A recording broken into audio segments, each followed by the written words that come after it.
49 பெண்களை கொலை பண்ண ஒரு சீரியல் கில்லர் தான் கேரி ரிட்ஜ்வே. இந்த கேரி ரிட்ஜ்வே அரெஸ்ட் பண்ணதுக்கப்புறம் அவனை கோர்ட்டில் ப்ரொடியூஸ் பண்ணுறாங்க. அவனை ப்ரொடியூஸ் பண்ணதுக்கப்புறம் அங்கே இருக்க அந்த பாதிக்கப்பட்ட கொலை பண்ணப்பட்ட பெண்களோட உறவினர்கள்லாம் நிறைய பேர் வந்து பேசுகிறாங்க. அவங்க எல்லோரும் வந்து அவனை பயங்கரமாக சபிக்கிறாங்க. அவனுக்கு வந்து ஒரு லாங் சஃபரிங் இருக்கணும், அவனுக்கு ரொம்ப மோசமான ஒரு டெத்து தான் கொடுக்கணும்னு சொல்லி அவனை வந்து சபிக்கிறாங்க. ஆனால் அது எதுக்குமே அவன் வந்து கவலைப்படலை. அதெல்லாம் பார்த்து அவன் சிரிக்க தான் செய்கிறான்.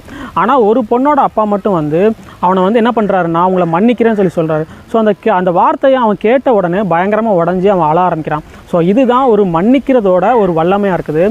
எப்போல்லாம் மற்றவங்களை வந்து அப்யூஸ் பண்ணுறாங்க, காயப்படுத்துகிறாங்களோ அவங்க எல்லாரையும் நீங்கள் மன்னிங்க. இதுதான் சிலுவையில் நடந்தது. சிலுவையில் இயேசு கிறிஸ்து வந்து அவர் நமக்காக ரத்தம் சிந்தினதுனால, அவர் நமக்காக அடிக்கப்பட்டதுனால நம்ம மட்டும் குணமாகலை, காயப்பட்டவங்க மட்டும் அதில் குணமாகலை.